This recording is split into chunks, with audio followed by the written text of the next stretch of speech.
සරණයි සියලු දෙනාටම. බෞද්ධ රූපවාහිනිය පොද සංනිවේදනය කරන උතුම් වූ දායකත්ව සද්ධර්ම දේශනාව මෙලෙසින් ආරම්භ කරන්නට මේ සූදානම. ධර්ම දේශනාව පවත්වන්නට අප කෙරේ මහත් අනුකම්පාවෙන් මේ ධම්සභා මණ්ඩපයට වැඩම කොට වදාළ පූජ්‍යපාද කොරළයාගම සරණතිස්ස ගෞරවනීය ස්වාමීන් වහන්සේ අපි සියලු දෙනාම එක්ව සාදුනාද පවත්වා පිළිගනිමු. සාදු සාදු සාදු.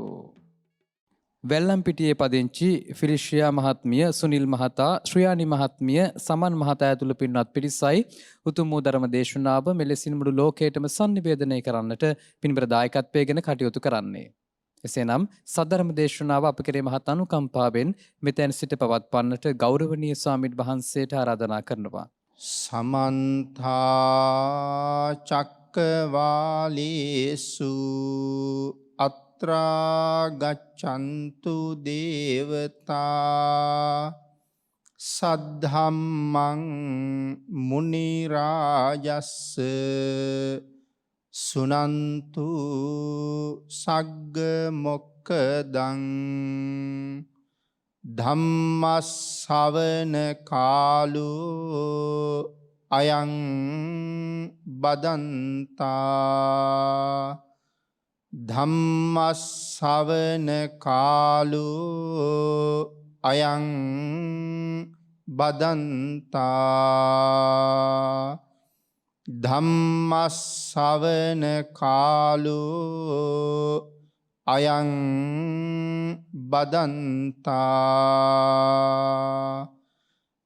නමෝ තස්ස භගවතු අරහතු සබ්බ ධම්මේසු පටිහත ඥානචාරස්ස දස බලධරස්ස චතු වේසාරජ්‍ය විසරදස්ස සබ්බ සත්තුත්තමස්ස ධම්මිස්ස රස්ස ධම්ම රාජස්ස ධම්මස්සාමිස්ස තථාගතස්ස සබ්බඤුනෝ සම්මා සම්බුද්දස්ස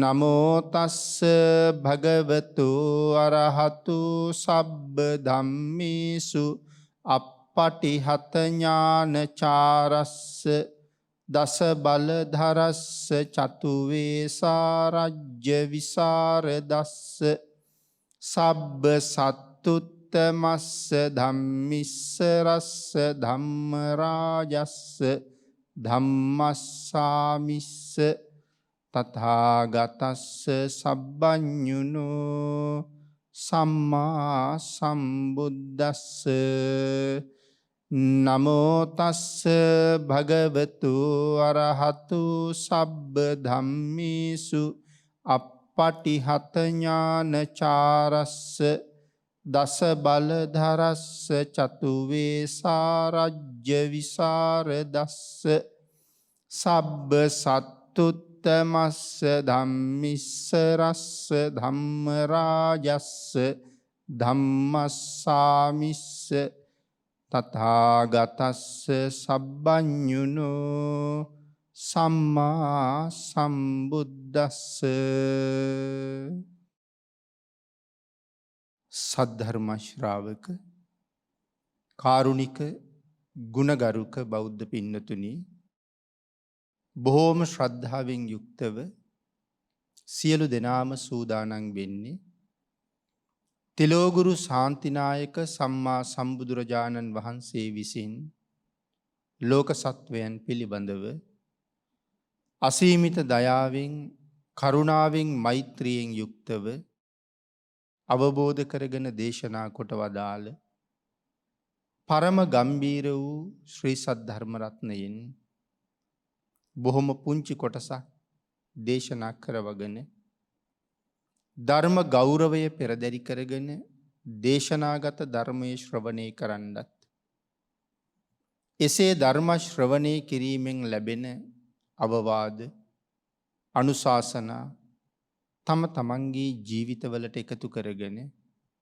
වඩාත් නිවැරදි මෙලව ජීවිතයක් සකස් කරගන්නත්, නිවැරදි වුණ මෙලව ජීවිතයක් තුළින් සුගතිගාමී වූ පරලොව ආයති භවයකින් සැනසෙන්නත් අවසානයේ ප්‍රාර්ථනා කරන බෝධියෙන් සැප සහිත ප්‍රතිපදාවෙන් ඊටාම ඉක්මන් භවයක උතුම් චතුරාර්ය සත්‍ය ධර්මය අවබෝධ කරගෙන සැනසෙන්න මේ සියලු පුණ්‍ය ධර්මයන් හේතු වාසනා වේවා කියන ප්‍රාර්ථනාව පෙරදරි කරගෙනයි. ඒ උතුම් ප්‍රාර්ථනා එලෙසින්ම මුදුන්පත් කර ගැනීම සඳහා උතුම් වූ ධර්ම දානානිසංසයත් ධර්ම ශ්‍රවණානිසංසයත් තම තමන්ගේ ජීවිත කාලය තුල රැස් කරගත් අන්‍ය වූ පුණ්‍ය ධර්මයන්ගේ ආනුභාවයත් හේතු වේවා කියලා ප්‍රාර්ථනා කරමු. පින්නතුනි, අද ධර්මදේශනාවේ මාතෘකාව හැටියට මම යොදා ගන්න කල්පනා කළේ ධම්මපද පාළියේ සහස්‍ර කියන වර්ගයේ සඳහන් වෙන 14 වෙනි ගාථා රතනයේ දේශනා මාතෘකාව හැටියට යොදා ගන්න.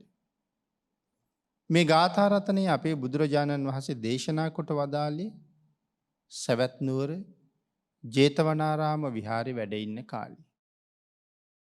භික්ෂූන් වහන්සේලා බුදුරජාණන් වහන්සේගෙන් අහපු පැනයකට පිළිතුරු සපයමින්ම තමයි මේ ගාථා රත්නය දේශනා කරලා තියෙන්නේ. සප්පදාස කියන භික්ෂූන් වහන්සේ නමක් මේ ගාථා රත්නය දේශනා කරන්න හේතු වෙන මූලික කාරණාව බවට පත් වෙනවා. භාග්‍යතුන් වහන්සේ දේශනා කරන්නේ දැඩි වීරිය සහිත ජීවිතය ඊටාම උතුම්. මනාව රැකි සීලය පරීක්ෂා කරලා බලලා රහත් වෙච්ච උතුමන් මේ ලෝකේ ජීවත් වෙලා තියෙන බව අපිට ඒ කාරණාවෙන් පැහැදිලි වෙනවා. එහෙනම් ඊටාම වීරියවන්ත ජීවිත මේ ලෝකේ හරි ශ්‍රේෂ්ඨයි කියන කාරණාව පදනම් කරගෙනමයි මේ දේශනාවත් භාග්‍යතුන් වහන්සේ කරන්නේ. ඒ නිසා දේශනාවේ භාග්‍යතුන් වහන්සේ පැහැදිලි කරන්නේත් යෝචේ වස්ස සතං ජීවේ කුසීතෝ හීන වීරියෝ ඒකාහං ජීවිතං සෙය්‍යෝ විරිය මාර බතෝ දල්හං. සරල තේරුම තමයි යෝචේ වස්ස සතං ජීවේ කුසීතෝ හීන වීරියෝ.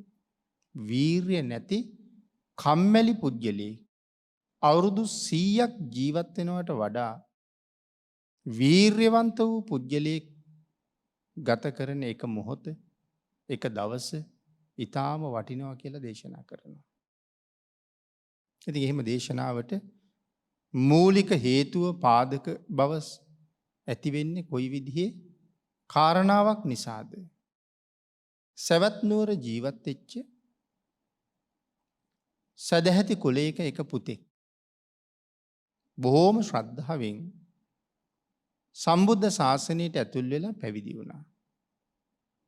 පැවිදි වෙච්ච කාලේ ඉඳලා පැවිදි වෙන මුල් අවස්ථාවේ තිබුණ ශ්‍රද්ධාවම රැකගෙන ඒ ශ්‍රද්ධාව ශාසනය තුල තව තව දියුණු කරගෙන මනාව සිල් සම්පූර්ණ කරගෙන උන්වහන්සේ කාලයක් තිස්සේ ශාසනය තුල ගුණ පිරුවා. එතකොට සිල් සම්පූර්ණ කරගෙන කියලා කියහම සිල් සම්පූර්ණ වෙන විශේෂ ක්‍රමයක් බුදුරජාණන් වහන්සේ දේශනා කරනවා. දැන් අපි පන්සිල් සමාදන් වෙනවා. අටසිල් සමාදන් වෙනවා. නවාංග උපෝසත සීලය, දසාංග උපෝසත සීලය මේ ආදී සීලයන් ගිහි පින්නතුන් සමාදන් වෙනවා.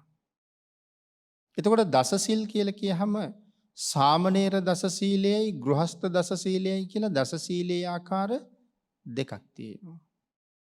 උපසම්පදාවට පත් වෙලා නැති භික්ෂූන් වහන්සේලා ආරක්ෂා කරන සීලයට කියනවා සාමණේර දස සීලය කියලා. උපසම්පදා භික්ෂූන් වහන්සේට වෙනම උපසම්පදා සීලයක් තියෙනවා. දෙවියන් බඹුන් මරුන් සහිත ලෝකේ අති ශ්‍රේෂ්ඨතම සීලය උපසම්පදා සීලය. එතකොට සාමණේර දස සීලේ ගෘහස්ත දස සීලේ තියෙන වෙනස. දැන් ගිහි කෙනෙක් දසසිල් සමාදන් වෙච්චහම එක සිල්පදයක් කැඩුනොත් එයාට සිල්පද 9ක් තියෙනවා. දෙකක් කැඩුනොත් 8ක් තියෙනවා. එතකොට සාමණේර දසශීලයේ වෙනස තමයි සාමණේර භික්ෂූන් වහන්සේ නමක් අතින් පන්සිල් පදවලින් එක සිල්පදයක් කැඩුනොත් 10ම කැඩෙනවා. වෙනස ඒකයි. ගිහි කෙනෙකුගේ එකක් කැඩුනොත් 9ක් තියෙනවා. හැබැයි අර සාමණේරයන් වහන්සේගේ එකක් කැඩුනොත් 10ම කැඩෙනවා. ආපහු සම්පූර්ණ සිල් ගන්න සිද්ධ වෙනවා. සිල් කැඩිලා විතරක් නෙමෙයි තිසරණයත් එක්කම නැතුව යනවා කියලායි සඳහන් කරන්නේ. ඒ හින්දා දැනගත්ත වහාම ආපහු ආචාර්යවරයෙක් ළඟට ගිහිල්ලා සිල් සමාදන් වෙන්න ඕනේ. ඉතින් මේ සමාදන් වීමත් සඳහන් කරනවා අර සිල්පද 10 කියවන්න ඕනේ නැහැ. ආචාර්යවරයා තිසරණේ සමාදන් කරලා ඉවර වෙනවත් එක්කම සිල්පද 10ම ආපහු පිහිටනවා කියලා. ඉතින් ඒ නිසා ගෘහස්ත දස සීලයට වඩා සාමණේර දස සීලය ඊටාම උසස් සීලයක් බවට පත් වෙනවා. මොකද මනාව වූ සිහියක් ප්‍රඥාවක් තියෙන්නම ඕනේ මනාව සිල් මත ඉන්න. ඒ නිසා තමයි ගෘහස්ත දස සිල් සමාදන් වුණ කෙනෙක් නමුත් සාමණේර දස සීලයේ සමාදන් වෙච්ච කෙනෙකුට වන්දනා කරන්නේ ඒ සීලයට වඩා බැරෑරුම් මට්ටමින් සිහිය ප්‍රඥාව පවත්වන්න ඕනේ මනාව සිල් ආරක්ෂා කරන්න. එතකොට මේ සිල් සම්පූර්ණ කරනවා කියලා කියහම දැන් මාර්ගඵල උදෙසා සිල් ආරක්ෂා කරනකොට අපි හැමෝගෙම අරමුණ ඒකනේ. එතකොට සිල් සම්පූර්ණ වෙන්න ඕනේ.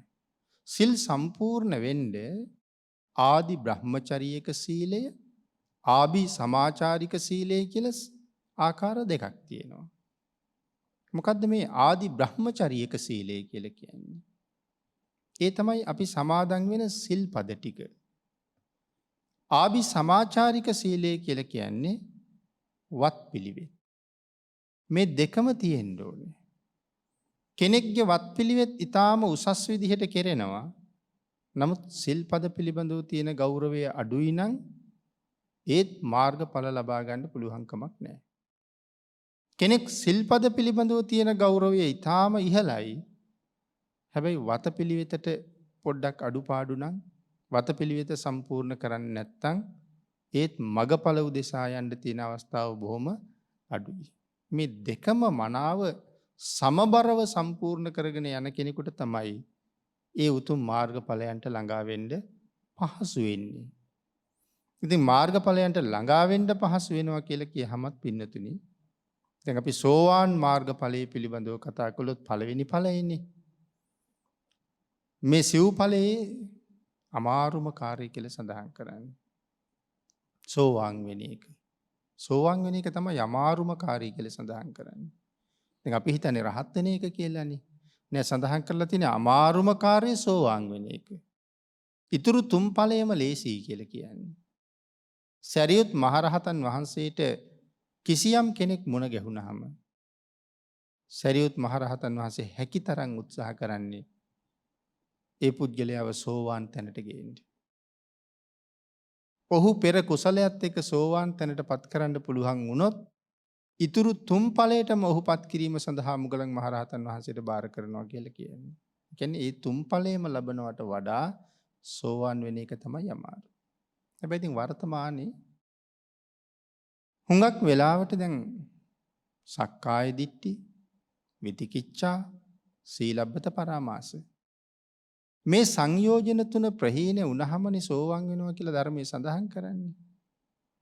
ඉතින් අපි සෝවාන් වෙන්න කලින් මේ සංයෝජන ප්‍රහීන කරමින් සෝවාන් වහන්සේ නමක් යම්සේද කටයුතු කරන්නේ අපි ඒ විදිහට කටයුතු කරන්න ඕනේ. ඒ කියන්නේ සෝවාන් වෙලා නැතුවත් අපේ ඇවතුම් පැවතුම් ඒ විදිහට තියෙන්න ඕනේ. මොකද සෝවාන් වහන්සේ කවරදාකවත් පන්සිල් කඩන්නේ නැති කෙනෙක්නේ. මොන හේතුවකටවත් උන්වහන්සේ අතින් පන්සිල් උල්ලංඝනය වෙන්නේ නැහැ. කවමදාකවත් තුනුරුවන් විවේචනය කිරීමක් සිද්ධ වෙන්නෙම නැහැ. එතකොට මම සෝවාන් වුණාට පස්සේ පන්සිල් උල්ලංඝනය කරන එක නවත්තනවා කියලා කෙනෙක් හිතාගෙන ඉන්නවා නම් ඒ සිතුවිල්ල තියෙන තාක්කල් සෝවාන් වෙන්නේ නැහැ. මොකද ඉතින් පන්සිල් උල්ලංඝනය කරන එක නවත්තන්න එපයි සෝවාන් වෙන්න. ඉතින් නමුත් සමහරු හිතාගෙන ඉන්නේ සෝවාන් වුණාට පස්සෙම නවත්තනවා කියලා. හැබැයි එතෙක් සෝවාන් වෙන්නේ නැහැ. සෝවාන් වෙන්න බලාපොරොත්තු වෙන කෙනා සෝවාන් වහන්සේ නමක් වගේ හැසිරෙන්න ඕනේ. රහත් වෙන්න බලාපොරොත්තු වෙන කෙනා රහත් වෙන්න කලින් රහතන් වහන්සේ නමක් වගේ කටයුතු කරනකොට තමයි රහත් බව ලැබෙන්නේ. ඒ වුණාට මේ ශාසනයේ කොතනවත් අපිට උගන්වන්නේ නැහැ. කොහොම හරි මේ ජීවිතේ සෝවාන් වෙනවා කියලා උත්සාහ කරන්න කියලා කියන්නේ නැහැ. එහෙනම් කොහොමද දේශනාවේ උගන්වන්නේ? මේ ජීවිතෙන් කොහොම හරි මම රහත් වෙනවාමයි කියලා වීරිය වඩන්න ඕනේ. එහෙම වීරිය වඩන කෙනෙකුට යටත් පිරිසෙන් සෝවාන් බවවත් ලබන්න පුළුවන්. එහෙමයි වීරිය වඩන්න ඕනේ. සෝවාන් වෙන්න නෙමෙයි වීරිය කරන්න ඕනේ, රහත් වෙන්නමයි. එතකොට සෝවාන් හරි වෙන්න පුළුවන්. එතකොට දැන් මේ භික්ෂුන් වහන්සේ මනාව සිල් සම්පූර්ණ කරගන්නවා කියලා මම සඳහන් කළේ ආදි බ්‍රහ්මචාරීක සීලයයි ආභිචමාචාරික සීලයයි දෙකම සමබරව මනාව සම්පූර්ණ කරනවා. ඉතින් ඒ තරම් පිරිසිදුවට හොඳින් සිල් රැකගෙන ගියපු මේ භික්ෂුවට පස්සේ කාලේ ගිහි වෙන්න හිතෙනවා. ගෙදර යන්න හිතෙනවා. නමුත් උන්වහන්සේම ආයෙ කල්පනා කරනවා මේ ගිහි වෙනවා කියන එක මේ වාගේ උසස් තැනක ඉඳලා මං ගිහි බවට යනවා කියලා කියන්නේ ඒක නිකන් මහා පහත් ගතියක්. හරියට නිකන් බඹලොව ඉඳලා දෙව්ලොවට ආවා වගේ. දෙව්ලොව ඉඳලා මනුලොවට ගියා වගේ තමයි පැවිද්දේ ඉඳලා ගිහි බවට යනවා කියන්නේ. ඒ හින්දා ඒකේ තරම් හොඳ නෑ. නමුත් දැන් ශාසනයේ පැවිදි ජීවිතය තුළ ඉන්න ලොකු ප්‍රියකුත් නෑ. ඒ හින්දා තීරණය කළා මම පැවිද්දෙක් හැටියට ඉඳගෙනම සියදිවි හානි කරගන්නවා කියලා.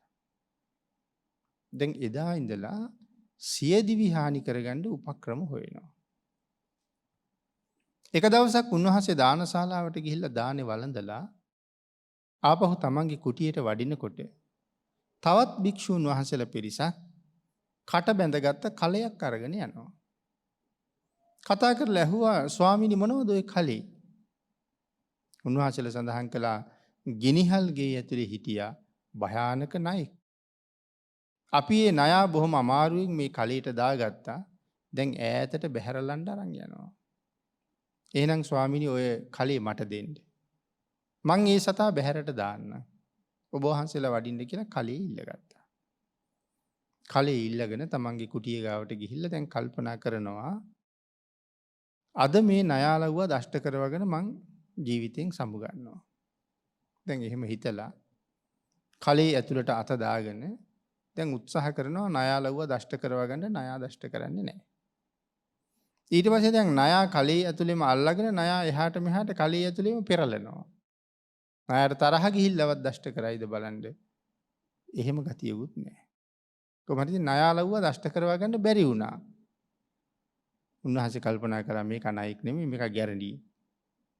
එහෙම හිතලා ගිහිල්ලා සතා බැහැර කරලා ආවා. අනික හාමුදුරුවෝ ඇහුවා ස්වාමීනි ණයා බැහැර කළාද?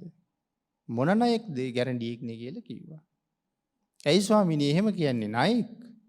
අපි දන්නවනේ කලයට දාගන්න දරාපු වීරිය. ඒ වෙලාවෙත් පෙනේ කෙරුවා. ණයෙක් ස්වාමීනි හිටියේ. උන්වහන්සේ කියනවා නෑ ගැරන්ටි. දැන් ඊට පස්සේ ආය දවසක් උන්වහන්සේ ඇවිදගෙන යනකොට මේ භික්ෂූන් වහන්සේලාගේ කෙස් රැවුල් බාණ්ඩ ආපු කෙනෙක් දැලිපිහිය දෙකක් අරගෙන ඇවිල්ලා. එකක් පැත්තක තියලා දැන් අනික් දැලිපිහියෙන් තමන්ගේ කාර්යයේ යෙදිලා ඉන්නවා. උන්වහන්සේ අර පැත්තක තියලා තියෙන දැලිපිහිය දැක්කා. උන්වහන්සේ කල්පනා කළා මේක හොඳ ආයුධයක්. මේක අරගෙන ගිහිල්ලා මේකෙන් ගැලසිඳගෙන මරණයටපත් වෙනවා. අර දැලිපිහිය අරන් ගියා උන්වහන්සේ. අරන් ගිහිල්ලා ගහකට හේතු වෙලා දැන් තීරණය කරගෙන ඉන්නේ බෙල්ල කපා ගන්න. බෙල්ල කපා ගන්න කලින් උන්වහන්සේ කල්පනා කළා මෙතෙක් මම රැකපු සීලය කොතනවත් palu දුවන තැනක් තියෙනවද? අඩුපාඩු වෙච්ච තැනක් තියෙනවාද කියලා දැන් සිල් මෙනෙහි කරනවා. ඒ සිල් මෙනෙහි කරනකොට ඒ සීලයේ අඩුපාඩු තැනක් බිඳුන තැනක් මොකවත්ම නැහැ. ඒ තරම්ම මනාව සිහිය ප්‍රඥාව පාවිච්චි කරගෙන ඊතා කුඩා කාරණාවේ ඉඳලා උන්වහන්සේ මනාව රැකලා තියෙනවා. තාම පිරිසිදු සීලය. හැබැයි ආන් ඒ මනාව රැකපු සීලය මගේ සීලයේ කොතනවත් paludu නෑ කියලා හිතෙනකොට උන්වහන්සේගේ හිතේ ඇති වුණේ පුදුම සතුටක්. මොකද මේ තරම් හොඳට මම සිල් රැක්කා. ඒ සතුට ප්‍රීතිය එක්කම උන්වහන්සේ දැලිපිහිය ඔසවලා බෙල්ල ගාවට ගන්නකොටත් උන්වහන්සේ සව් කෙලෙස් නැසලා රහත් වුණා. බෙල්ල කපා ගන්න උනේ නෑ.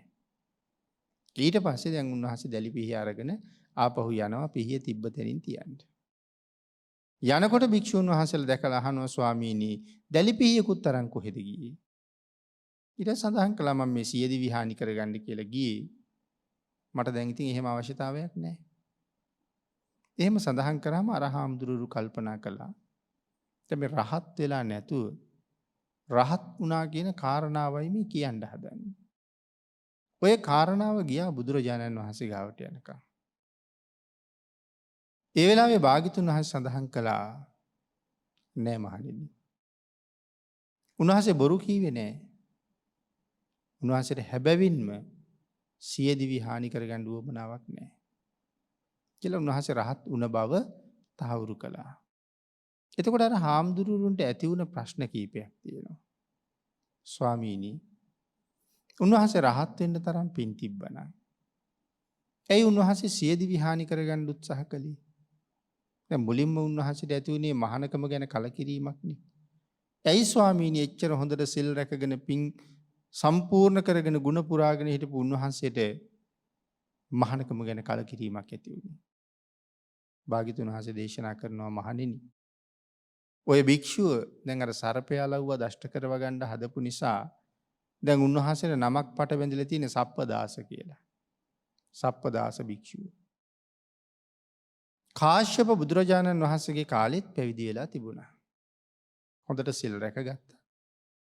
ඒ කාලෙත් එක භික්ෂූන් වහන්සේ නමක් මේ වගේම උකටලී වෙලා සිවුරු අරින්න කල්පනා කළා. හැබැයි මේ භික්ෂුව ඒ සිවුරු අරින්න කල්පනා කරපු භික්ෂූන් වහන්සේට මනාව අවවාද කළා. සිවුරු ඇරීමේ දෝෂය දැක්වුවා. සිවුරු අරින්න එපා කියලා උන්වහන්සේ ශාසනය තුල රඳව ගන්න උන්වහන්සේ කටයුතු කළා. දැන් අර භික්ෂුව තීරණය කළා නෑ සිවුරු ඇරලා යන්නේ නෑ. දැන් මෙතෙක් කල් උන්වහන්සේ කෙස් බෑවේ නෑ, රැවුල බෑවේ නෑ, සිවුරු හේදුවේ නෑ, සිවුරු පඳු පොවලා හිටියේ නෑ. මොකද දැන් යන්න කලකිරිලා.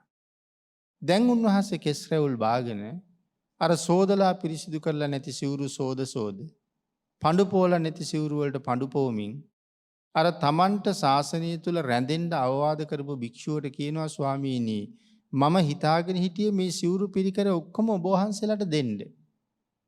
මම සිවුරු අරිනවනේ. ඔබ වහන්සේලාට මේ ටික දීලා යන්නයි මම හිටියේ. ආන් එතකොට අර භික්ෂුවට හිතුණා අනේ මොහු ගියා නම් මේ ටික ඔක්කොම මටනේ. මේ ටික අපිටනේ. දැන් එතන ඉඳලා ආපහු මහානකමේ ඉන්න එකේ අපහසුතාවය කියන දැන් ආපහු ගිහි ගෙදරට උනන්දු කරනවා. එයි අර පරිස්කාර වලට ඇතිවෙච්ච ලෝභකම නිසා. අර භික්ෂුව කල්පනා කළා වරක් මට ගිහි ජීවිතයේ ආදීනව කියලා. මේ මොකක්ද උනේ දැන් පැවිදිකමේ ආදීනව කියනවනේ කියලා උන්වහන්සේ කල්පනා කළා. තෘෂ්ණාවේ හැටි කියලා. එතකොට භාග්‍යතුන් වහන්සේ දේශනා කළා මහණ එදා ඒ භික්ෂුව පැවිද්දෙන් බැහැරකරන්න දරාපු උත්සාහය නිසා තමයි මේ ජීවිතෙත් කාලයක් සිල් රැකගෙන ඇවිල්ලා උකටිලී බවක් ඇති වෙන්නේ. දැන් බාහන කර්මයේ පිටිපස්සෙන් එන එක එන හැටි මේ ගහනවා මරනවා කියන කාරණාවල් පිටිපස්සෙන් එනවා විතරක් නෙමෙයි මේ වචනයෙන් සිතුවිල්ලෙන් කරන ක්‍රියාවන් පවා සංසාරේ මට මහත් අනර්ථයක් කරනවා කියන කාරණාවට හොඳ උදාහරණයක් මේ පෙන්නන්නේ. ඊට පස්සේ අහනවා ස්වාමීනි අර ණයා ඇයි උන්වහන්සේට දෂ්ට කළේ නැත්තේ? භාග්‍යතුන් වහන්සේ දේශනා කරනවා මීට ආත්ම කීපයකට කලින් ඔය නයා මේ භික්ෂුවගේ සේවකයා දාසයා. එදා තමන්ගේ ස්වාමියාට යම්සේ බයක් ඔහු දැක්වුවාද අදත් ඒ බයම තමයි ඔය තියෙන්නේ කියලා. ඒ නිසා දෂ්ට කළේ නෑ. ඊළඟට භික්ෂූන් වහන්සේ අහනවා ස්වාමීනි දැලිපිහියෙන් ගෙල සිඳගන්න ගිහිල්ලා. ගෙල සිඳගණ්ඩ මේ අතේ තියෙන පිහිය බෙල්ල ගාවට අරංගෙන අතරතුර ඉතාම කෙටි කාලයකින් උන්වහස රහත් වනේ කොහොමද. භාගිතුන් වහස දේශනා කළා වීර්යවන්තයාගේ ජීවිතය මේ ලෝකෙ හරි ශ්‍රේෂ්ඨයි. මේ භික්‍ෂුව මනාව රැකපු සීලයක් තියෙනවා. ඒ සීලය මේ තරන් අපූරුවට රැකගණ්ඩ උන්වහන්සේ ළඟ මොන තරන් වීර්යක් තිබුණද. ඇයි තමන්ගේ සිල් ආවර්ජනය කරනකොට පළුදුවෙච්ච තැනක් දකින්නෙම නෑ. සිහිය ප්‍රඥාව මනාව යොදල තිබ්බා. ඉතින් එහෙම අය කොයි තරං උසස්ද. අර පින්නතුනේ අපේ රටේ කතාවක් සඳහන් කරනවන්නේ. අපේ රටේ ජීවත් එච්ච භික්‍ෂූන් වහස නම. වයසේ අග්ගිස්සටම ගිහිල්ලා. දැන් උන්වහන්සේ අපවත්වෙන්නයි ලෑස්තිය. හැබැයි දැන් ප්‍රදේශයේ සියලුම මිනිස්සු හිතාගෙන ඉන්නේ රහතන් වහන්සේනමක් පිරිනිවම් පාණ්ඩයි සූදානම කියලා. එත සැතපුම් ගණන් එක දිගට පෝලිම මේ රහතන් වහන්සේ පිරිනිවම් පාණ්ඩිසල වැඳගන්ඩ මිනිස්සු. නමුත් මේ පන්සලේ ඉන්න කවුරුවත්ම දන්නේ උන්වහන්සේ රහත් වෙලා කියලා. රහත් වෙලා කියලා ඇත්තටම හොයාගන්න අපහසුයි. නමුත් ඉතින් කාටවත් එහෙම දැනුමකුත් නැහැනේ. දැන් නමුත් හැමෝම පෙළහැදිලා ඉන්නේ රහතන් වහන්සේ නමකට වඳින්නනේ. එතකොට රහතන් වහන්සේ නමකට වඳිනවා කියලා හිතාගෙන වඳිනවා. නමුත් උන්වහන්සේ රහත් වෙලා නැත්තම් ඒකත් උන්වහන්සේට බලපෑමක් කරයි කියලා පන්සලේ භික්ෂුන් වහන්සේ නමක් ගිහිල්ලා අර අපවත් වෙන්න ආසන්න වෙලා ඉන්න භික්ෂුවගෙන් අහනවා ස්වාමීනි මේ ජීවිතය තුල ලබාගත් කිසියම් උසස් ඵලයක් තියනවද කියලා. උන්වහන්සේ කියනවා නෑ අයිස්මතුනි මං එහෙම මාර්ගඵලයකට ඇවිල්ලා නෑ කියලා. ඇයි එහෙම අහන්නේ? සඳහන් කරනවා ස්වාමීනි එළියේ සැතපුම් ගණන් දිගට මිනිස්සු පෙළහැදිලා. මොකටද කියලා ඇහුවා. ඔබ වහන්සේ රහතන් වහන්සේ නමක් කිය ඒ රහතන් වහන්සේට වන්දනාමාන කරගන්න කියලා. ස්වාමීනි එතකොට දැන් ඒ මිනිස්සුන්ට මොනවද කියන්නේ? ආන් එහෙම අහපුවාම උන්වහන්සේ කල්පනා කළා දැන් මොකද කරන්නේ? දැන් මම රහත් කියලා වඳින්නනේ එන්නේ. උන්වහන්සේ කියනවා ආයස්මතුනි මම රහත් වෙලා නැහැ.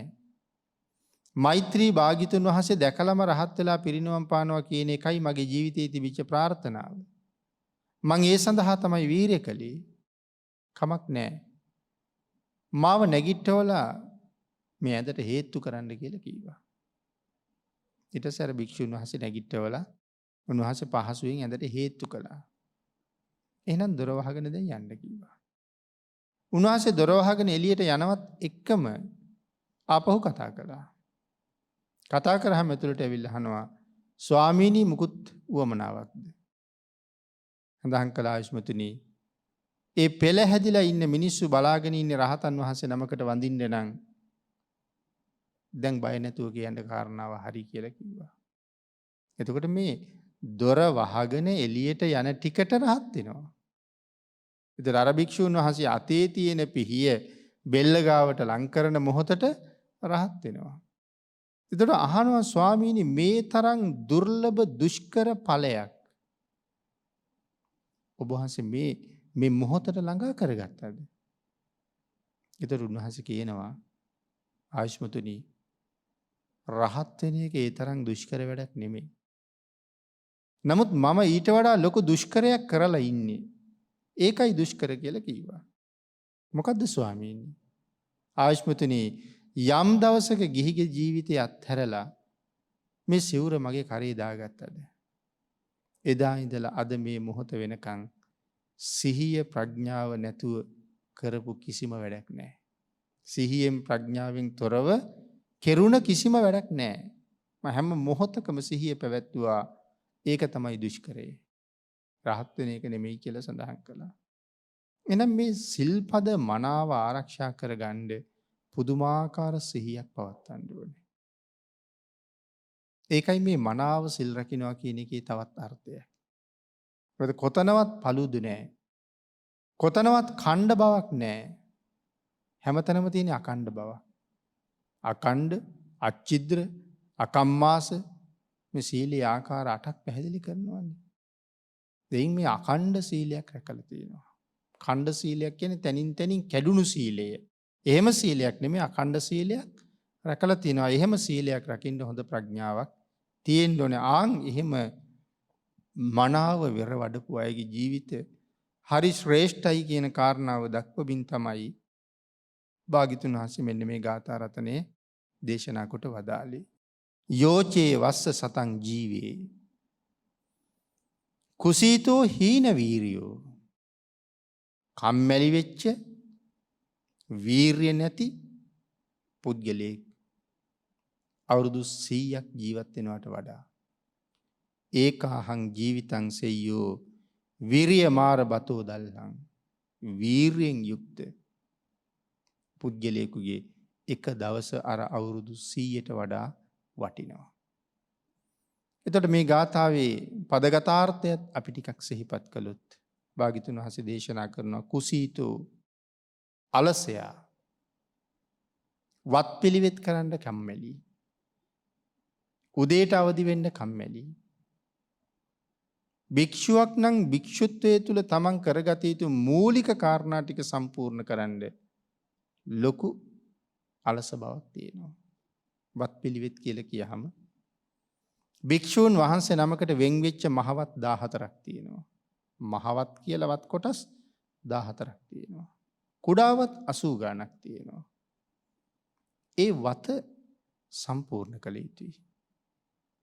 ඒ අවස්ථාවට එළඹෙන වෙලාවට ඒ වත් පිළිවෙත්වල යෙදිය යුතුයි. මේක මම කරන කොටසේ මේක ඔබ කරන කොටසේ කියලා කාරණාවක් නැහැ. කළ යුතු දේ යම් තැනක කරන්න සිද්ධ වෙලා තියෙනවා නම් ඒක කරන එක වගකීමයි. එතකොට වත්තං න පරිපූර්ෙන්ති න සීලං පරිපූර්ති කියන කාරණාව එකතු වෙන්නේ උතනට. වත සම්පූර්ණ නැත්තං වත්තං න පරිපූර්ෙන්ති වත සම්පූර්ණ නැත්තං න සීලං පරිපූර්ති සිල් සම්පූර්ණ නැහැ කියලා සඳහන් කරන්නේ ඒ නිසා.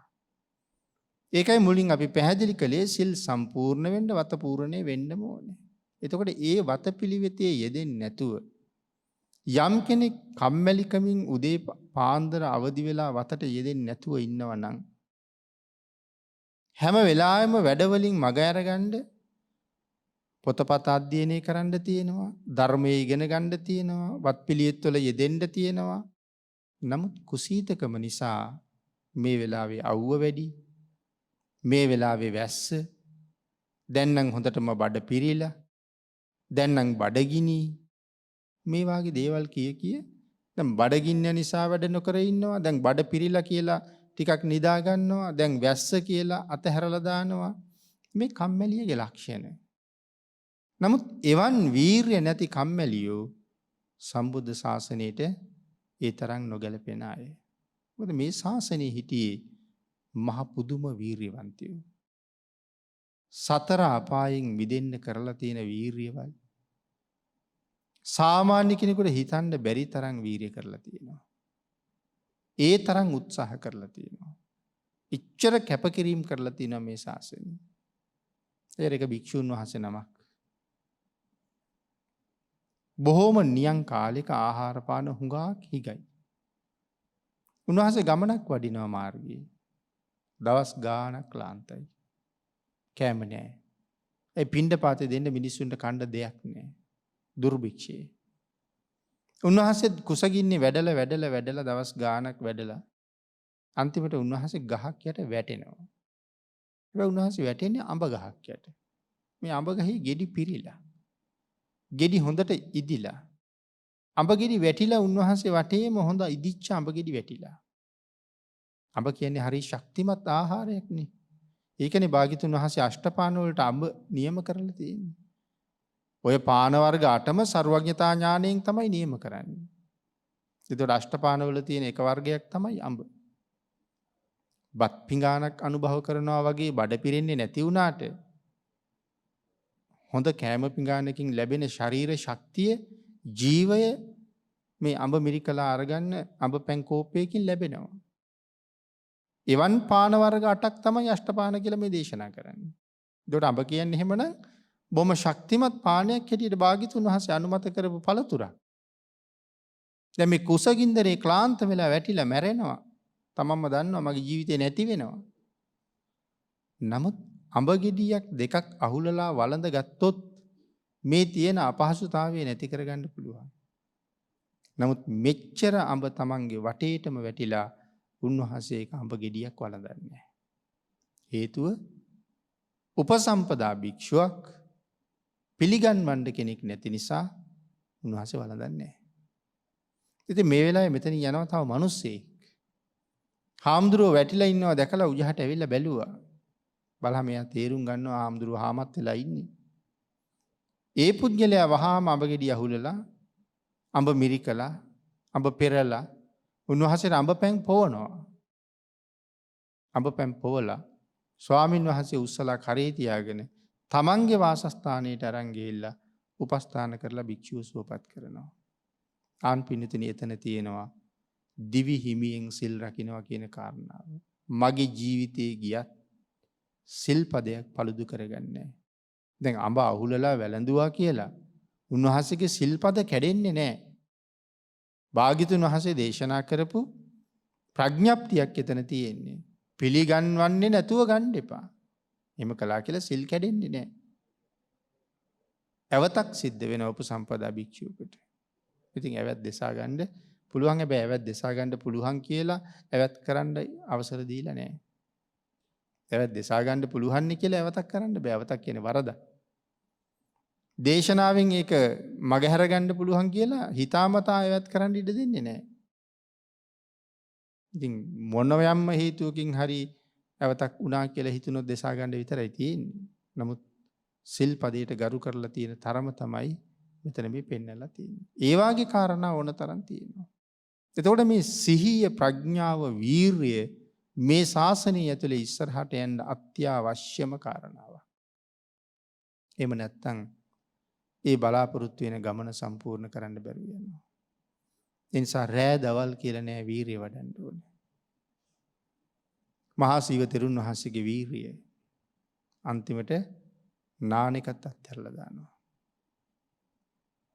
සඳහන් කරනවා මේ පිටිපතුල් වල දූවිලි බැඳිලා අර නිකන් නියං කාලෙට වැවක පස් කැට පිපුරුවා වගේ පුපුරලා පාද දෙක නිකන් තියාගෙන වාඩි වෙලා ඉන්නකොට ගමේ ළමයි ඇවිල්ලා අර පුපුරපු දූවිලි කට්ටේ එකතු කරලා මහනවා කියලා කියන්නේ. නානෙකත් අත්හැරලා වීරිය වඩන්න. මොකද මේ ඉක්මනට රහත් වෙලා එන්න පුළුවන් කියලා කාටවත් නොකිය ගියේ. අන්තිමට 30 අවුරුද්දක් යනවා. ඉතින් බැරිම තැන ඇඬුවා.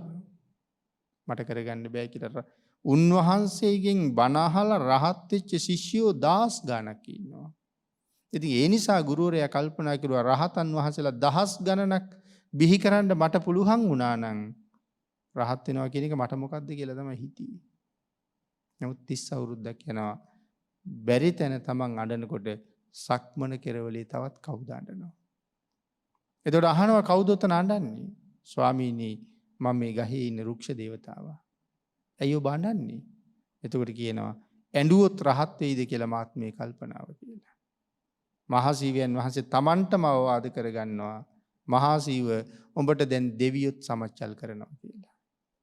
නමුත් ඊළඟට නැගිටලා ඒ සක්මනේම ඊළඟ කෙරවලට යනකොට උන්වහන්සේ රහත් වෙනවා. ඒකයි භාග්‍යතුන් වහන්සේ දේශනා කළේ ඔසවපු පය බිම තියන්න කලින් වීරවන්තයා සංසාරයෙන් මිදෙනවා. ඒ නිසා වීරවන්ත බව මේ ජීවිතයට අවශ්‍යම කාරණාවක්. සාරිපුත්තයන් වහන්සේ අවුරුදු 44ක් යහනක පිට තියලා නැහැ කියලා කියන්නේ. ඒ කියන්නේ අවුරුදු 44ක්ම සැතපීලා නැහැ. වාඩි වුණත් අංශක 90ට තමයි වාඩි වෙනවා කියලා කියන්නේ. රහතන් වහන්සේ නම. උන්වහන්සේට දැන් නිදි මරන්න උවමනාවක් තියෙනවද? නමුත් වීරියවන්තකම. මේ ශාසනයේ එහෙම භික්ෂුන් වහන්සේලා අවුරුදු 30 35 25 18 15 එක දිගට නිදි මරලා තියෙනවා. එහෙම නිදි මරන්නේ කොහොමද කියලා අපිට නම් හිතා ගන්නවත් බෑ. අපිට මේ එක රැයක් නිදි මරුවාම තව දවස් දෙකක් විතර ඕන වෙනවා. ඒකේ අමාරුනේ යන්නේ. ඒක නිසා වීර්යවන්තයෝ මේ සසරින් එතර ගියා මිසක් කවදාවත් කුසීතයට බෑ කියන කාරණාවයි මේ සඳහන් කරන්නේ. ඊළඟට සඳහන් කළා නිතර කාම විතක්ක, ව්‍යාපාද විතක්ක, විහිංසා විතක්ක. කම්මැලියට ඇති වෙන දේවල්. කාම විතර්ක. හැම වෙලාවෙම පංචකාමයේ පිළිබඳවම හිත දුවනවා. කම්මැලියගේ ස්වභාවය ඒකයි. පංචකාමයටම හිත නැමිලා. ඒ නිසා මන වඩන රූප, ශබ්ද, ගන්ධ, රස, ස්පර්ශ පිළිබඳවම ඔහු හැම වෙලාවෙම කල්පනා කරනවා. සමහර වෙලාවට ඒ ගැනම කල්පනා කර ඉඳලා ඒ දේවල් හොයාගෙන පැවිද්ද පවා අත්හැරලා යන අය ඕනතරම් ඉන්නවා. මොකද සසරින් මිදෙන්න වීරිය කරලා නැහැ. සතර අපායෙන් මිදෙන්න වීරිය කරලා නැහැ. කල්පනාවම මේ පංචකාම එක්ක සතුටු වෙන එක. ඉතින් ඒ සසරින් මිදෙන්න වීරිය කරනවා නම්, ධර්මයත් එක්ක හැසිරෙනවා නම්, සතර අපා බිය දකිනවා නම් මේ පංචකාමයෙන් සතුටු වෙන්න හිතෙන්නේ නැහැ. පංචකාමයට එන්න හිතෙන්නේ නැහැ. දැඩි බයක් තමයි ඇති වෙන්නේ සතර අපාය පිළිබඳව. දැන් එහෙම නැති කෙනාට බාහිර සමාජ දිහා බලහම අනේ ඒ අය කොච්චර හොඳට ජීවත් වෙනවද කියලා හිතෙනවා. බාහිර අයට පැවිද්දෝ දැක්කාම ඒ අය කොච්චර හොඳට ජීවත් වෙනවද කියලා හිතෙනවා. ඉතින් පැවිද්දෝ ගිහි බවට යන්න හදනවා. ප්‍රධාන හේතුව තමයි උකටලී බව, කම්මැලිකම. ඊළඟට සඳහන් කළා කාම විතක්ක, ව්‍යාපාද විතක්ක. තරහ එනවා හරියට. අනුන් නසන්න, අනුන් විනාශ කරන්න හැම වෙලාවෙම කල්පනා කරන්නේ ඒ වාගේ දෙයක්. නපුරු සිතුවිලිම තමයි තියෙන්නේ. මොකද දහම දැක්කනන්නේ මෛත්‍රී සිතුවිලි වලට යන්නේ. මෛත්‍රියේ බලය, මෛත්‍රියේ ශක්තිය, මෛත්‍රියේ ආනිසංස දකින්න දහම දකින්න ඕනේ. මේ උපදින ද්වේෂසිත මට මොනතරම් හානි කරනවද, ඒක කොයිතරම් නපුරුද කියන කාරණාව ධර්මයේ දන්නේ නැති කෙනා දන්නේ නැහනේ. ඒක නිසා ඕනතරම් මේ පෘථග්ජන හිතේ ද්වේෂසිත උපදිනවා. ඒ හිතට අනුව සමහරලාට දවස් ගණන් ද්වේෂයෙන්ම ගත වෙනවා. මාස ගණන් ද්වේෂයෙන්ම ගත වෙනවා. එවන් පුද්ගලයෙක් දකින මොහොතක ද්වේෂය ඇවිස්සෙනවා. තැනක විවේකීව නිදාගෙන පවුත්, නමුත් ඔහු ගැන කල්පනා කර ද්වේෂ සහගතවම හිතනවා. මොකද දහම දැකලා නැහැ. ඊළඟට සඳහන් කළා කාම විතක්ක, ව්‍යාපාද විතක්ක, විහිංසා විතක්ක. අනුන්ට හිංසා පීඩා ඇති වෙන යම් දේ කෙරුමට හා කෙරවීමට, අනුන්ට හිංසා කරන්න හිතනවා, තවත් කෙනෙක් ලව්වා හිංසා කරවන්න හිතනවා. කම්මැලිකමත් එක්ක ආපු දේවල්. ඊළඟට සඳහන් කළා දල්හං විරියං. නමුත් කළ යුත්තේ මොකද්ද? මේ කාම විතක්ක, ව්‍යාපාද විතක්ක, විහිංසා විතක්ක වලින් අයින් වෙලා දල්හං විරියං කියලා කියන්නේ දැඩි වීරිය. මොකටද දැඩි වීරිය කළ යුත්තේ? අපායෙන් ගොඩ යන්න. අපායෙන් ගොඩ යන්න දැඩි වීරිය කරන්න ඕනේ. අපේ පින්නතුන් අහලා ඇති මිගලන්තිකගේ කතාව. මේක අපේ සිතුල්පව්වේ සිදුවීමක්. ධර්මයට එකතු වෙච්ච තව කාරණාවක්. මේ කරුණු පැහැදිලි කරන්න අතීත මහ තෙරවරු මේ වාගේ චරිත පිළිබඳව කරුණු එකතු කරලා තියෙනවා. මිගලන්තික කියන්නේ වැද්දෙක්. මේ වැද්දා මනුස්ස ලෝකේ ජීවත් වෙන කාලෙම මනුස්ස ප්‍රේතෙක් වෙනවා. වතුර පිපාසයක් එනවා. වතුර පිපාසයේ දරා ගන්න බැරුව වැවට දුවහම වැව හින්දෙනවා. ලිඳ ගාවට ගියාම ලිඳ හින්දෙනවා. මොහුට වතුර හම්බෙන්නේ නැහැ. ඉතින් උගුර දිව කැඩිලා ඇතුළට යන්න තරම් දැන් වේදනාවයි. අන්තිමට දුවලා යන්නේ සිතුල්පව්වට. රහතන් වහන්සේලානේ වැඩ හිටියේ විශාල වශයෙන්. හැමතැනම පැන් කෙන්ඩි තියලා තියෙනවා. මොහු කෙන්ඩිය ගාවට යනකොට කෙන්ඩිය වතුර නැති වෙනවා. අන්තිමට බනිනවා. මෙච්චර හාමුදුරුවෝ ඉන්නවා. හදිස්සියකට බොණ්ඩ වතුර ටිකක් නෑ කියලා. ඒක රහතන් වහන්සේ නමකට ඇහෙනවා. ඇහිලා එළියට ඇවිල්ලා කතා කරාම වතුර නෑ කියනවා. රහතන් වහන්සේ ඒ කෙන්ඩියම අරගෙන ඔහුට වතුර වක් කරලා රහතන් වහන්සේ වක් කරනවා බොණ්ඩ කියනවා. මොකද ඔහු ගන්න ගියා නම් කෙන්ඩියේ වතුර නෑ. ඊට පස්සේ රහතන් වහන්සේ අහනවා මොකද්ද කරපු කරුමේ මේ වෙලාවේ කියලා. ඒකට කියනවා ස්වාමීනි උගුලක හිටපු සතෙක් එහෙම්මම අරගෙන පුච්චලා කණ්ඩ ලෑස්ති වෙනකොට තමයි මේ පිපාසය ආවේ මට. දැනගන්න මැරෙන්න ඉස්සරලා ප්‍රේතෙක් වෙලා ඉන්නේ කියලා කිව්වා. මනුෂ්‍ය ප්‍රේතෙක්. ඒකට බය හිතුණා. දැන් මේ පිපාසයෙන් දැනුණ වේදනාව ප්‍රේතෙක් වුණා නම් කොහොම විඳින්නේද? ස්වාමීනි මට බේරෙන්න ක්‍රමයක් නැද්ද? බේරෙන්න නම් ඉතින් මහාන වෙන්න කිව්වා.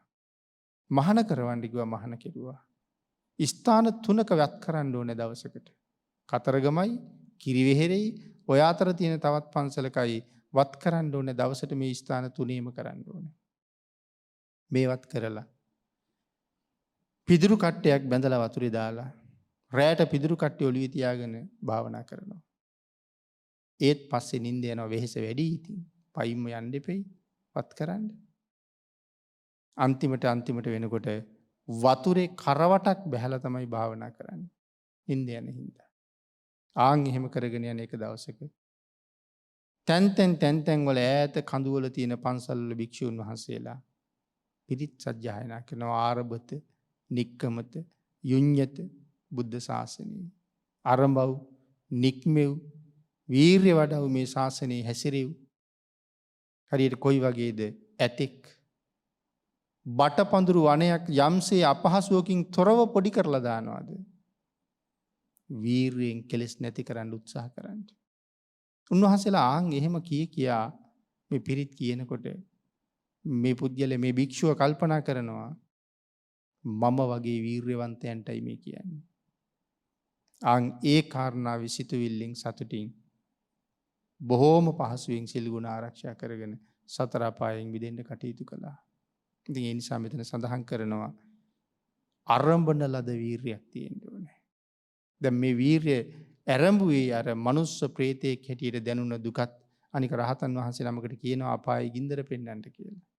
උන්වහන්සේ කියනවා ගිනි පුපුරක් පෙන්වන්නම් ගින්දර පෙන්වන්න බෑ. හොඳයි ස්වාමීනි කියහම විශාල අමුදැව කඳන් ගොඩක් ගොඩ ගහන්න කියලා රහතන් වහන්සේ ගිනි පුපුරක් අරගෙන අර අමු කඳන් ගොඩට දානවා බලා ගන්න කියලා. ගිනි පුපුර කඳන් ගොඩට වැටෙනවත් කඳන් ගොඩ අලු වෙනවත් දෙකම එකපාර වෙනවා. ඒතර කියනවා මනුස්ස ලෝකේ ගින්දර වගේ නෙමේ නිරේ ගින්දර ඊට වඩා 100,000 ගුණයෙන් සැරයි. ඒ නිසා තවත් බීතිය ඇති වුණා. නමුත් අපිට එහෙම වීරිය කරන්න හිතෙන්නේ නැත්තේ ඕන තරම් අපායේ ඉඳලා තමයි අපි ආවේ. නමුත් මැරිලා ඉපදිච්ච හින්දා ඒ මොකවත් ආපහු මතක නැහැ. ඕන තරම් නිරේ හිටියා. අපි මේ ඉන්න විදිහට හිටියොත් ආපහුත් එහෙට යන්න වෙනවා කියන කාරණාවේ අහන්න දෙයක්වත් නැහැ. ශ්‍රේෂ්ඨ මනුස්ස ජීවිතය. පංච ඉන්ද්‍රියන් නිරෝගීව ලැබිලා තියෙන වෙලාවේ වහ වීරිය වඩන්න උත්සාහ කරන්න නිර්මල සම්බුද්ධ ශාසනය තාමත් ජීවමානව පවතිනවා. එයින් ඵල නෙලා නොගන්න පුජ්‍යලයා තමන්ගේ ජීවිතයට කලේ මොනතරම් අසාධාරණයක්ද කියලා තව ටිකක් වයසට ගිහිල්ලා එක්තැන් වුණාමයි තේරෙන්න පටන් ගන්නේ. එදාට කළ හැක්කක් කළ යුත්තක් නෑ මනසින් විඳවීමක් විතරයි ඉතුරු වෙන්නේ. ඒ හෙට නොවෙන්න බැරි නෑ. හෙට අංශභාගය හැදිලා වැටෙන්න පුළුවන්. හෙට පිළිකාවක් හැදිලා එක්තැන් වෙන්න පුළුවන්. ඒක වෙන්න කලින් අද මේ දැන් පටන් ගන්න වීරියක් ගැන තමයි මේ ශාසනය කියන්නේ. ආන් ඒ නිසා වීරිය වඩන්න ඔබ වීරිය වඩන්න පටන් ගන්නකොට පෙර ඔබ කරගත්ත කුසල කර්මයන් මතුවෙන්න පටන් ගන්නවා. ඉතින් පෙර කුසල් ඉස්මතු කරගෙන මේ ජීවිතයේ වීරිය වඩ වහ සතර පායෙන් මිදිලා සංසාරේ කෙරවල කරන වැඩපිළිවෙලකට යන්න සියලු දෙනාටම රත්නත්‍රී ආශිර්වාදයෙන් ශක්තිය, ධෛර්යය, වාග්ය, වාසනාව උදා වේවා කියලා ආශිර්වාද කරනවා. පින්නතුනි අද මේ උතුම් ධර්ම දේශනාවේ දායකත්වයේ දරුණු ලබනවා ෆිලිෂියා මහත්මිය, සුනිල් මහත්මයා, ශ්‍රියානි මහත්මිය, සමන් මහත්මයා ඇතුළු පිරිස. උතුම් අරමුණු හැටියට සිහිපත් කරනවා පාස්කු ප්‍රහාරයෙන් අපාතරින් වෙන් වී වසර 3ක් ගත වෙන මේදා තත්සරණී සිරිමාන්න දියණියට ඉමාෂ් තිවංක සිරිමාන්න පුතණුවන් ප්‍රධාන කොටගෙන පුංචි නෝනා මව ගුණවර්ධන මොහන්දිරම් පියාණන් බෝධිපාල සිරිමාන්න පියාණන් ඇතුළු පිරිසට මේ රැස් කරගත් උතුම් පුණ්‍ය ධර්මයන් අඩු නැතුව අනුමෝදන් වේවා. ඊට අමතරව සෙත් ප්‍රාර්ථනා කරනවා විනිශිඩා මෑණියන් ඒ මෑණියන්ට නිරෝගී සුව ප්‍රාර්ථනා කරන අතර ලීලාවතී බාලසූරිය මෑණියන්ට නිරෝගී සුව ප්‍රාර්ථනා කරනවා. රොහාන් මිතුරාට උපන්දිනය වෙනුවෙන් රත්නත්‍රී ආශිර්වාදයෙන් නිදුක් නිරෝගී භාවී චිරජීවනයේ ලැබේවා කියලා ආශිර්වාද කරනවා. දේශකයන්න් වහන්සේ ඇතුළු ධර්ම දේශනාවට සහභාගී වූ නෑදෑ පිරිසට කල්යාණ මිත්‍රයන්ට උදව් උපකාර කළ නිකවැරටියේ වසන්ත මහත්මයා අනෝමා මහත්මිය මේ සියලු දෙනාටමත් සසරින් එතර වන්න ධර්මාවබෝධය වහවහ ලබා ගන්න මේ උතුම් කුසල කර්මයන්ගේ ආශිර්වාදයත් රත්නත්‍රී ආශිර්වාදයත් ලැබේවා කියලා පුණ්‍යානුමෝදනා කරනවා. දායක පින්වත් පිරිස විසින් පුණ්‍යානුමෝදනා කළ පාස්කු ප්‍රහාරයෙන් ජීවිතක්ෂයට පත්වෙච්ච දියණියට පුතණුවන්ට අනිකුත් ඥාතීන් සියලු දෙනාටම මේ පින් අනුමෝදන් වේවා. සුජීවත්ව සිටින මෑණිවරු පියවරු සියලු දෙනාටම රත්නත්‍රී ආශිර්වාදයෙන් නිදුක් නිරෝගී භාවී චිරජීවනයේ ලැබේවා. ආශිර්වාද කළ අන් සියලු දෙනාටමත් සද්ධර්ම ශ්‍රවණය කරන ලක්වැසි ලෝවැසි හැම කෙනෙකුටමත් බෞද්ධ කාර්ය මණ්ඩලයේ සියලු දෙනාටමත් තුනුරුවන්ගේ ආශිර්වාදය ලැබේවා. අපි හැම කෙනෙකුටම ඊ타ම ඉක්මන් භවයක ඊ타මත්ම කෙටි කාලයකින් සැප සහිත ප්‍රතිපදාවෙන් අමා මහ නිවනින් සැනසීම ලබා ගැනීම සඳහා උතුම් වූ ධර්ම දානානිසංසය හේතු වාසනා වේවා කියලා ප්‍රාර්ථනා කරමු. ආකාසට්ඨා ච බුම්මට්ඨා දේවා නාග මහිද්దికා පුඤ්ඤන්තං අනුමෝදිත්වා චිරං රක්ඛන්තු ලෝක සාසනං දේවෝ වස්සතු කාලේන සස්්‍ය සම්පatti හේතුච පීතෝ භවතු ලෝකෝ ච රාජා භවතු ධම්මිකෝ.